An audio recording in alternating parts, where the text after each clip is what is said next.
wabarakatuh. Saya Kuraini Karu dari kelas 10 MIPA 1 SMA Negeri 16 Semarang. Saya akan membahas tentang pertempuran 5 hari di Semarang. Disimak ya. Sejarah pertempuran 5 hari di Semarang. Proklamasi Kemerdekaan Republik Indonesia dibacakan pada tanggal 17 Agustus 1945. Berita tersebut menyebar ke beberapa wilayah termasuk di kota Semarang. Para pemuda pun melakukan pelucutan senjata tentara Jepang. Namun, Kido Butai menolak.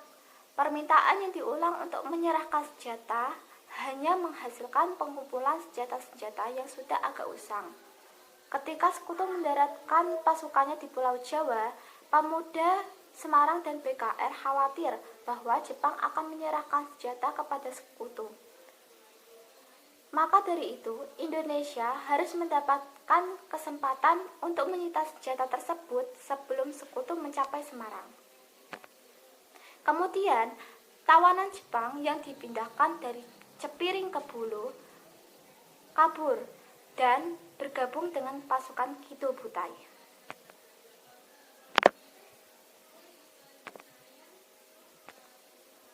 Setelah tawanan Jepang melarikan diri, para pemuda diinstruksikan untuk mencegat dan memeriksa mobil Jepang yang lewat di depan Rumah Sakit Purusara.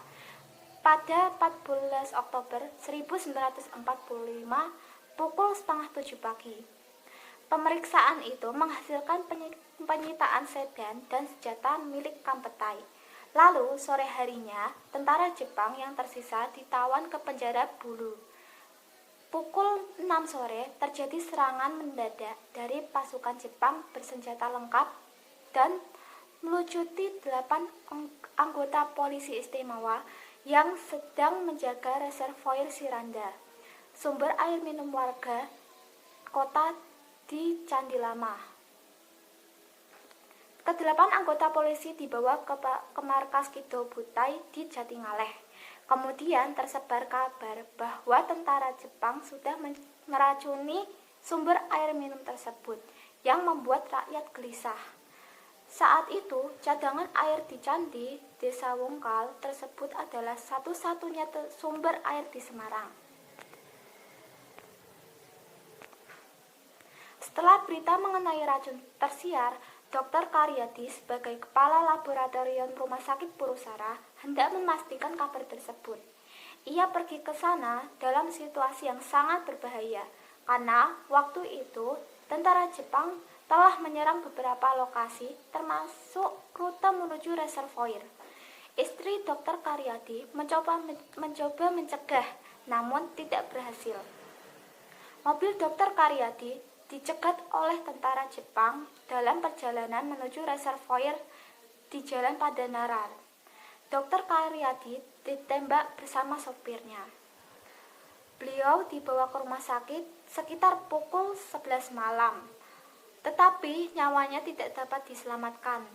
Dr. Karyadi gugur pada usia 40 tahun lebih 1 bulan.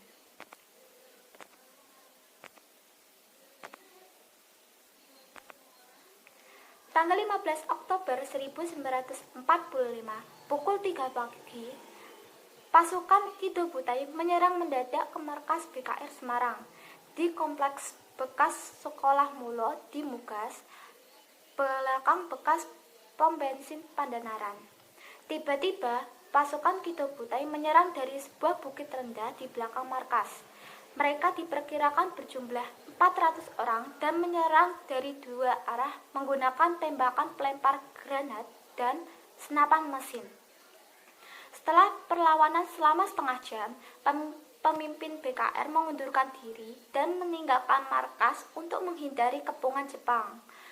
Pasukan bergabung dengan pasukan Mirza Siddhartha dan para pemuda dari Pati, lalu menyerang balasan dengan sengit kepada Jepang.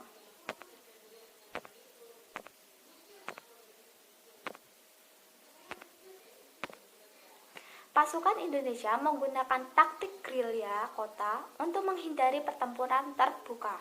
Berkat taktik tersebut, serangan kepada Jepang selalu datang dalam bentuk bergantian dan bergelombang, sehingga serangan tidak dapat diprediksi dan menyulitkan memanfaatkan Jepang untuk menguasai kota. Diperkirakan sekitar 2.000 orang tentara Jepang menggunakan senjata-senjata modern terlibat dalam pertempuran ini.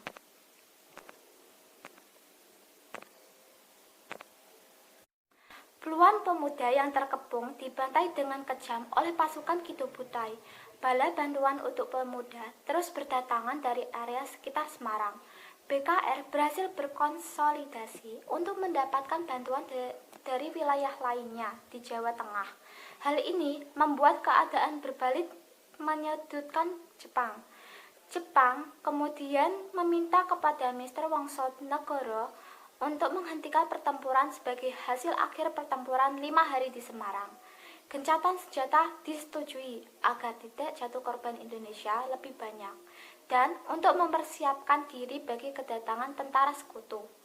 Para pemuda masih ingin membalas, namun kedatangan sekutu di Semarang pada tanggal 19 Oktober 1945 mengakhiri peristiwa 5 hari di Semarang.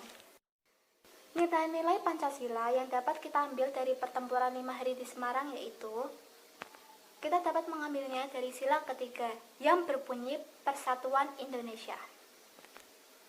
Yang pertama, berjiwa patriotisme. Mengutamakan persatuan dan kesatuan daripada kepentingan pribadi. Cinta kepada tanah air Indonesia.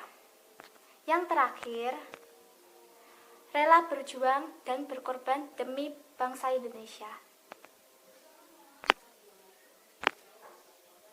Pertempuran ini berlangsung selama 5 hari, yaitu dari tanggal 15 sampai 19 Oktober 1945. Perlengkapan pertempuran 5 hari di Semarang yaitu berdasarkan koleksi Museum Mandala Bhakti, diyakini ada 2 senjata yang digunakan dalam pertempuran 5 hari di Semarang, yaitu pistol kuno jenis Lager dan machine gun Browning.